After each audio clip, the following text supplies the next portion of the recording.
మన ప్రభువైన యేసు క్రీస్తు నామంలో అందరికీ శుభాభివందనాలు తెలియచేస్తూ ఉన్నాను.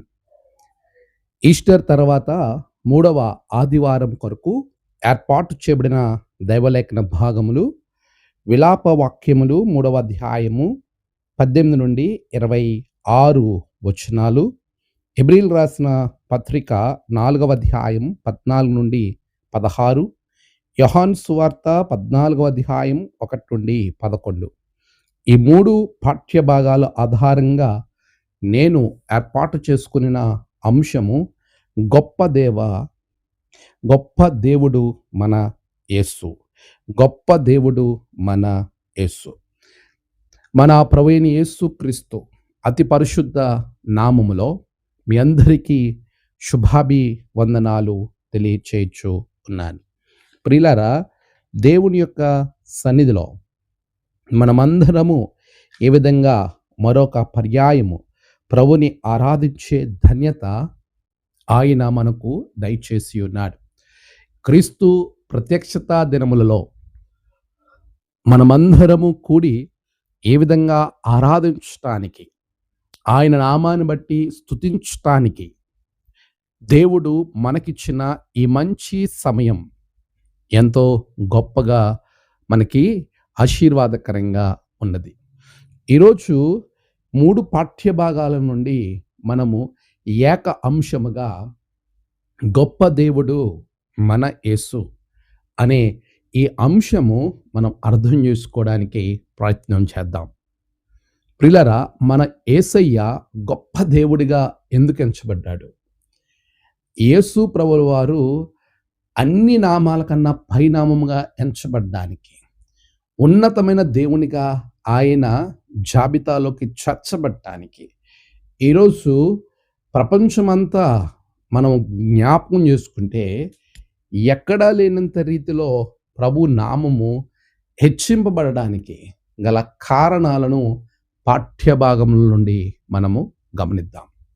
ఎందుకు అనంటే, మొదటిది ఆయన గొప్ప వాత్సల్యత కలిగిన దేవుడు. విలాపవాక్యములు 3వ అధ్యాయం 18 నుండి 26 వచనాలు మనకు తెలియజేస్తుంది. మన దేవుడు గొప్ప వాత్సల్యత కలిగిన వాడు, కంపాషనేటెడ్ గాడ్. ఆయన కృప ఎంతో ఉన్నతమైనది. ఎంతలా అంటే ఇక్కడ వివరిస్తూ ఉన్నాడు. 18, 19, 20 వచనాలు చెప్తున్నాడు. నాకు బలము ఊడిగెను, నాకు ఆశలు లేనివాటిగా ఉన్నాయి. నా శ్రమ, నా దురవస్థ నేను వాటిని చూచి త్రోసివేసుకున్నాను. నాకు చేదును జ్ఞాపకం చేస్తూ ఉన్నాయి. నాకు అది నా ఆత్మ నాలో కృంగిపోతూ ఉన్నది. అయినప్పటికీ, ఇంత భయానకమైనటువంటి పరిస్థితులు నాకు ఉన్నప్పటికీ యెహోవా వాత్సల్యత ఎడతెగక నాకున్నది కాబట్టి మనము నిర్మూలము కాకున్న వారము. ఇది చాలా గొప్ప లక్షణం. మనము నిర్మూలము కాకున్న వారము. ఈరోజు దేవుని యొక్క వాత్సల్యతను బట్టి మాత్రమే మనము నిర్మూలము కాకుండా ఉన్నాము. క్రీస్తు యొక్క గొప్ప వాత్సల్యత మనలను బ్రతికిస్తూ ఉంది. మనము ఆయన వాత్సల్యతను బట్టి రక్షణ పొందుకున్నాం. లూకాసు వార్త 1వ అధ్యాయము 77, 79 వచనాలను మనం గమనిస్తే ఆయన చాలా గొప్పగా యేసుక్రీస్తు ప్రభుల వారిని గురించి అభివర్ణిస్తూ మనతో మాట్లాడుతూ ఉన్నాడు. మీరు గమనించండి. మరియా, ఓ శిశువా, నీవు సర్వోన్నతుని ప్రవక్తవనబడుదువు. మన దేవుని మహావాత్సల్యమును బట్టి వారి పాపములను క్షమించుట వలన, ఆయన మహావాత్సల్యత, దాని వలన మాత్రమే పాపాలు క్షమించబడుతూ ఉన్నాయి. ఆయన ఆ మహావాత్సల్యమును బట్టి పైనుండి ఆయన మనకు అరుణోదయ దర్శనముగా అనుగ్రహించెను. 79వ వచనం చివరి భాగంలో అక్కడ మాట్లాడుతూ ఉన్నాడు. మహావాత్సల్యాన్ని బట్టి మనలను రక్షించాడు. అంటే మనము నిర్మూలము కాకుండా మనలను కాపాడినటువంటి ప్రభువు మన ప్రభువు. అలాంటి మహావాత్సల్యము మనము కలిగిన వారంగా మనము ఏక ప్రేమ కలిగి ముందుకు వెళ్ళటానికి అదే వాత్సల్యత మనకు దోహదపడుతుంది. ఫిలిప్పీలకు రాసిన పత్రిక 2వ అధ్యాయము మొదటి 2 వచనాలలో క్రీస్తునందు ఏ హెచ్చరిక అయినను, ప్రేమ వలన ఆదరణ అయినను, ఆత్మయందు ఏ సహవాసమైనను, ఏ దయారసమైనను, వాత్సల్యమైనను ఉన్న ఎడల మీరు ఏక మనస్కులున్నట్లుగా ఏక ప్రేమ కలిగి ఏక భావము గలవారిగా ఉండి ఒక్కదాని యందే మనసుంచుచు నా సంతోషము సంపూర్ణము చేయుడి. ఏక ప్రేమ ఎలా వస్తుంది? దేవుని మహా వాత్సల్యతను మనం పొందుకోవడాన్ని బట్టి. ఆ మహా వాత్సల్యతలో మన దేహములను సజీవ యాగముగా ఆయనకు సమర్పించాలి. రోమ 12:1. ఆయన వాత్సల్యమును బట్టి మీ దేహములను సజీవ యాగముగా ఆయనకు సమర్పించుడి. ప్రియులారా, ఈరోజు దేవుడు గొప్ప దేవుడు, మన ప్రభు అయిన యేసు అంటే ఆయన మహావాత్సల్యత కలిగిన వాడు. ఆ వాత్సల్యతను బట్టి మనల్ని రక్షించిన ప్రభువు, మనము నిర్మూలము కాకుండా చూచిన దేవుడు, మనము ఏకప్రేమ కలిగి మన శరీరములను ఆయనకు సమర్పించాలని ఆ వాత్సల్యతను బట్టి మనలను బతిమాలుచు ఉన్నాడు. ఈరోజు మరి నీవు గొప్ప దేవుని యొక్క ప్రేమను రుచి చూచిన నీవు, గొప్ప దేవుని యొక్క గొప్ప వాత్సల్యతను రుచి చూచిన నీవు, అదే వాత్సల్యతను నీ పొరుగువాని ఎడల నువ్వు కనబరుస్తున్నావా? రెండవదిగా గమనిస్తే, ఆయన ఎందుకు గొప్ప దేవుడిగా మార్చబడ్డాడు అంటే, ఆయన మనకు గొప్ప ప్రధాన యాజకుడు. హెబ్రీయులకు రాసిన పత్రిక 4వ అధ్యాయము 14వ వచనములో మనం చూస్తున్నప్పుడు హెబ్రీ గ్రంథకర్త ఇక్కడ మాట్లాడుతున్నాడు. ఆకాశ మండలము గుండా వెళ్ళిన దేవుని కుమారుడైన యేసు అను గొప్ప ప్రధాన యాజకుడు మనకి ఉన్నాడు. గొప్ప ప్రధాన యాజకుడు. ఎందుకు ఆయన గొప్ప ప్రధాన యాజకుడు? మన బలహీనతలలో మనతో సహవాసము చేసినటువంటి ఆయన, సమస్త విషయంలో మన వల్లే శోధింపబడినటువంటి ఆయన, పాపము లేనివాడిగా ఉన్నటువంటి ఆయన గొప్ప ప్రధాన యాజకుడిగా మార్చబడ్డాడు. పాత నిబంధన గ్రంథం నుండి మనం గమనిస్తే, ఆయన మెల్కీసెదెకు క్రమము చొప్పున, అనగా నిత్య యాజకత్వము.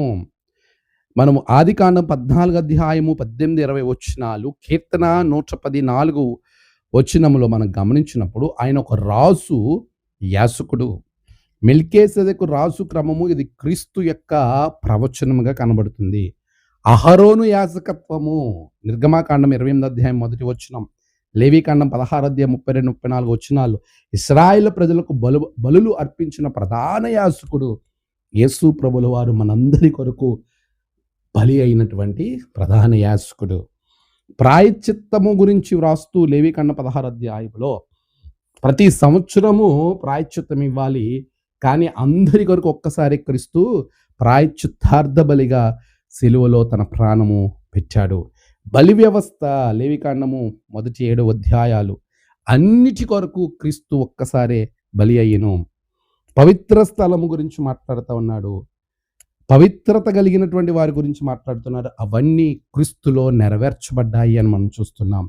ఆయన బాధింపబడిన శ్రమ సేవకుడిగా యెషయా గ్రంథం 53వ అధ్యాయంలో కనబడుతుంది. అది క్రీస్తు ప్రవచనం. ఈరోజు ఈ 7 విషయాలలో యేసు ప్రభుల వారి జీవితంలో నెరవేర్చబడ్డాయి కాబట్టి ఆయన ప్రధాన యాజకుడిగా మెల్కీసెదెకు క్రమము చొప్పున ఆయన మన కొరకు గొప్ప యాజకుడిగా ఉన్నాడు. ఆయన ఉండడం ద్వారా మనకేంటి ఆశీర్వాదం? క్రీస్తు గొప్ప ప్రధాన యాజకుడిగా ఉండడం వలన మనం దేవుని దగ్గరికి ధైర్యంగా రాగలుగుతున్నాము. హెబ్రీ 4:16, మన పాపములను నిత్య విమోచనం కలిగింది. హెబ్రీ 9:11-12. ఆయన మనకు మధ్యవర్తిత్వము చేసి మనకు చాలా చక్కటి మార్గాన్ని వేశాడు. హెబ్రీ 7:25. క్రొత్త నిబంధనలో మనకు ఒక భాగస్వామ్యాన్ని ఇచ్చాడు. హెబ్రీ 8:6. సంపూర్ణ రక్షణను మనకు అనుగ్రహించాడు. హెబ్రీ 7:25. మనస్సాక్షికి శుద్ధిని అనుగ్రహించాడు. హెబ్రీ 9:14. ఒక్కసారే సంపూర్ణమైనటువంటి బలిని అర్పించినటువంటి గొప్ప రక్షకుడు క్రీస్తు. హెబ్రీ 10:10-12. దేవుడితో నేరుగా మనకి సంబంధాన్ని ఇచ్చాడు. హెబ్రీ 10:19-22 తొమ్మిదవదిగా మనకి ప్రతి పరీక్షలో, ప్రతి శ్రమలో మనకి సహాయకుడిగా ఆయన ఉన్నాడు. 2వ అధ్యాయం 17-18. ప్రియులారా, అలాంటి యేసు ప్రభువు వారు గొప్ప ప్రధాన యాజకుడిగా మార్చబడ్డాడు. ఆయన మనతో ఉన్నాడు. ఆయన ఎందుకు గొప్ప దేవుడు? మన యేసు అంటే గొప్ప ప్రధాన యాజకుడు. మూడవదిగా ఆయన గొప్ప మార్గదర్శి. యేసయ్య ఎందుకు గొప్ప దేవుడు? ఆయన ఎందుకు గొప్ప దేవుడిగా మార్చబడ్డాడు అనంటే, గొప్ప వాత్సల్యత కలిగిన వాడు, గొప్ప ప్రధాన యాజకుడు, అంతేకాదు గొప్ప మార్గదర్శి. యోహాను 14:6 అంటాడు, నా ద్వారానే తప్ప ఎవడు తండ్రి యొద్దకు రాడు. అంటే ఒక మార్గాన్ని సిద్ధపరిచిన మార్గదర్శి ప్రభు అయిన క్రీస్తు. కనాను నుండి వారిని ఐగుప్తు నుండి కనానులోనికి నడిపించినటువంటి యాజకత్వము ఆ రోజు మోషే యొక్క నాయకత్వంలో జరిగితే, అదే ఐగుప్తి బానిసత్వము సాదృశ్యము నరకము నుండి పరమ కనానుకు నడిపించిన యేసు ప్రభుల వారి యొక్క మార్గాన్ని మనం ఈరోజు జ్ఞాపకం చేసుకోవాలి. ప్రియులారా, గమనించండి, యోహాను సువార్త 14వ అధ్యాయములో కలతలో ఉన్న వారికి ధైర్యాన్ని ఇచ్చాడు. అందుకే ఆయన గొప్ప మార్గదర్శిగా మనకు కనబడుతున్నాడు. కలవరపడకుడి, యోహాను 14:1. గమ్యాన్ని స్పష్టంగా తెలియజేశాడు. 2వ వచనంలో మనం చూస్తాం. వారిని ముందుకు వెళ్ళటానికి సిద్ధం చేశాడు. 3వ వచనంలో మనం గమనించవచ్చు. సరైన మార్గాన్ని చూపించాడు. నేనే మార్గము అని అన్నాడు. యోహాను 14:4-6లో మనం గమనించవచ్చు. సత్యంలోనికి నడిపించారు, వారిని జీవానికి నడిపించాడు. 6వ వచనంలో ఈ 2 మనకు కనబడుతుంది. తండ్రి యొద్దకు చేర్చుతాను అనే నమ్మకాన్ని, భరోసానిచ్చాడు. నా ద్వారా జరుగుతుందని ఆయన గొప్ప మార్గదర్శకుడు అయ్యాడు. యోహాను సువార్తలో 5వ అధ్యాయములో మీరు గమనించినప్పుడు ఆయన చెబుతున్నటువంటి మాటలను మనం చూడొచ్చు. ఆయనే మార్గము, సత్యము, జీవమైనటువంటి ప్రభువు. నాయందు విశ్వాసముంచువాడు ఎన్నటికీ కూడా తప్పిపోడు. వాడు దేవుణ్ణి చేర్చుకున్నవాడుగా, దేవుణ్ణి చేరేవాడిగా ఉంటారు. నా మాట విని నన్ను పంపిన వాని యందు విశ్వాసం ఉంచువాడు నిత్య జీవము గలవాడు. వాడు తీర్పులోనికి రాక మరణములో నుండి జీవములోనికి దాటి ఉన్నాడని మీతో నిశ్చయముగా చెప్పుచున్నాను. యోహాను 5:24. అలాంటి మార్గదర్శి, గొప్ప మార్గదర్శి, ఈ ప్రపంచానికే గొప్ప మార్గదర్శి యేసు క్రీస్తు. అందుకే భక్తుడు ఒక మంచి పాట రాస్తున్నాడు, పులిపాక జగన్నాథం గారు. 1826 సెప్టెంబర్ 4న కోనసీమ ప్రాంతానికి చెందిన శ్యామలాదేవి అనే లంకలో జగన్నాథం గారు జన్మించారు. ఒక బ్రాహ్మణ కుటుంబంలో జన్మించారు. నిష్ట కలిగినటువంటి బ్రాహ్మణుడు. అయితే ఆయన చదువు నిమిత్తమై వైజాగ్ వెళ్ళినప్పుడు జాన్ హే అనబడినటువంటి ఆయన ఇంగ్లీష్ పాఠశాలలో 1840లో ఆయన చేరినప్పుడు అక్కడ ఇంకా ఆయన కఠినమైనటువంటి బ్రాహ్మణత్వాన్ని కలిగి ఈ క్రైస్తవ్యాన్ని విమర్శించి దాన్ని దూరం చేయాలనేటువంటి క్రమంలో దేవుని యొక్క మార్గాన్ని తెలుసుకుని అన్వేషించి ఆయన మార్గాన్ని ఒప్పుకొని ఏప్రిల్ 19వ తారీఖున 1847లో విశాఖపట్నంలో షోషామహల్లో జాన్ హేగార్ ద్వారానే బాప్తీసం పొంది రక్షణలోనికి వచ్చి క్రైస్తవుడవుతాడు పులిపాక జగన్నాథం గారు.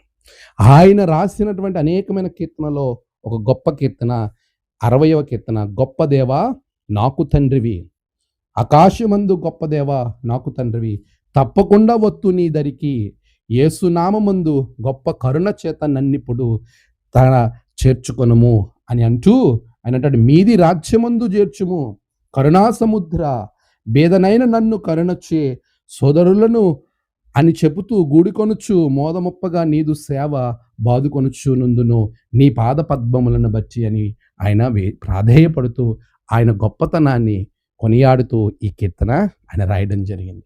నిజమే, మన యేసయ్య గొప్ప దేవుడు. ఆ గొప్ప దేవుణ్ణి ఆశ్రయించిన నీవు, ఆ గొప్ప దేవుణ్ణి కలిగి ఉన్న నీవు, ఆయన గొప్పతనాన్ని నువ్వు ఏమాత్రం విస్మరించొద్దు. ఆయన గొప్ప వాత్సల్యతను అనుభవిస్తున్న నీవు అదే వాత్సల్యతను నీ పొరుగువాని ఎడల కనబరచు.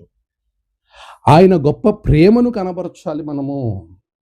అంతేకాదు ఆయనకు ఉన్నటువంటి ఆ గొప్ప ప్రధాన యాజకత్వాన్ని బట్టి మనము దేవుని సన్నిధికి చేర్చబడుతున్నాము, ఆయన కృపాసింహాసనం ఎదుటకు వెళ్ళగలుగుతున్నాము అనేటువంటి నమ్మకాన్ని మనం కలిగి గొప్ప మార్గదర్శి అయిన క్రీస్తుకు వారసులుగా మనము క్రీస్తును పోలి నడుచుకొనుచు అనేకులను క్రీస్తులోనికి నడిపించాలి. అలాంటి గొప్పతనము, క్రీస్తు యొక్క గొప్పతనాన్ని మనలో కనబరచాలి. అలా ప్రభు యొక్క విశ్వాసులుగా మనం ఉండునట్లుగా పరిశుద్ధాత్మ దేవుడు మనకి సహాయము చేసి నడిపించునుగాక. ఆమేన్. ప్రార్థన. సర్వోన్నతుడా, గొప్ప దేవ, నీకు వందనాలు. బిడ్డలను దీవించండి. వారి జీవితాలలో నీ కొరకు గొప్ప సాక్ష్యము బిడ్డలకు అనుగ్రహించండి. మీరే మహిమ పొందమని, బిడ్డలను ఆశీర్వదించమని యేసు నామమున ప్రార్థించి వేడుకొంచున్నాం తండ్రి. ఆమేన్. తండ్రి, కుమార, పరిశుద్ధాత్మ త్రియేక దేవుని ఆశీర్వాదం మీకు కలుగును గాక. ఆమేన్.